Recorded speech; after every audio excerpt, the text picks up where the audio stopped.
মজার ছলে কিংবা ভাইরাল হতে নানা বিতর্কিত এবং দুঃসাহসিক কর্মকাণ্ড করে বসেন কন্টেন্ট ক্রিয়েটররা। এতে করে অনেক অসাবধানতাবশত নানা ক্ষয়ক্ষতির সম্মুখীন হয়, অনেকে আবার মৃত্যুর করে ঢলে পড়ে। তেমনি দর্শক আনন্দ দিতে নিজের জীবনের তোয়াক্কা না করে ভিডিও ভাইরাল করতে গিয়ে এবার গুরুতর দগ্ধ হয়েছে এক কন্টেন্ট ক্রিয়েটর। আর এই ভিডিও এখন সামাজিক যোগাযোগ মাধ্যমগুলোতে ভাইরাল হয়ে গিয়েছে।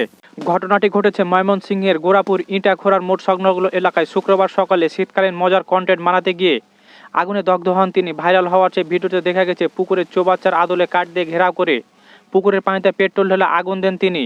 উদ্দেশ্য ছিল পুকুরের পানিতে আগুন পোহাতে পোহাতে গোসল করে ভিডিও বানাবে, কিন্তু সেটা বাতাসে হঠাৎ ছড়িয়ে পড়লে সবকিছু নিয়ন্ত্রণ বাইরে চলে যায়। সে আগুন থেকে রক্ষা পেতে পানিতে ঝাঁপ দেন আলামিন। এই আগুনে আলামিনের শরীরের পেছনের অংশ যেন পিঠ পা এ সব দগ্ধ হয়। ওই অবস্থায় তাকে উদ্ধার করে ময়মনসিংহ মেডিকেল কলেজ হাসপাতালে নেওয়া হয়। এখন তার সেখান থেকে পরে তাকে ঢাকায় পাঠানো হয়েছে। চিকিৎসকরা জানিয়েছে তার শরীরে প্রায় 30% দগ্ধ হয়েছে। স্থানীয় বাসিন্দারা জানিয়েছে আলামিনের উপজেলা রামগোপালপুর ইউনিয়নের দারিয়াপুর গ্রামের বাসিন্দা। তিনি পেশায় একজন রাজমিস্ত্রির সহকারী ছিলেন।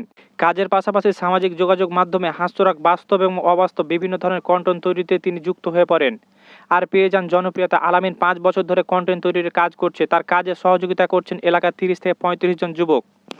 এই দুর্ঘটনার ভিডিও ছড়িয়ে পড়তে বিভিন্ন মতামত দিয়েছেন নেটিজেনরা। তবে বেশিরভাগ নেটিজেন মত দিয়েছে যে ভাইরালের নেশায় ঝুঁকিপূর্ণ কন্টেন্ট বানানো মোটেই উচিত হয়নি এবং এ ঘটনা থেকে বাঁটি কন্টেন্ট ক্রিয়েটরদের শিক্ষা নেওয়া উচিত।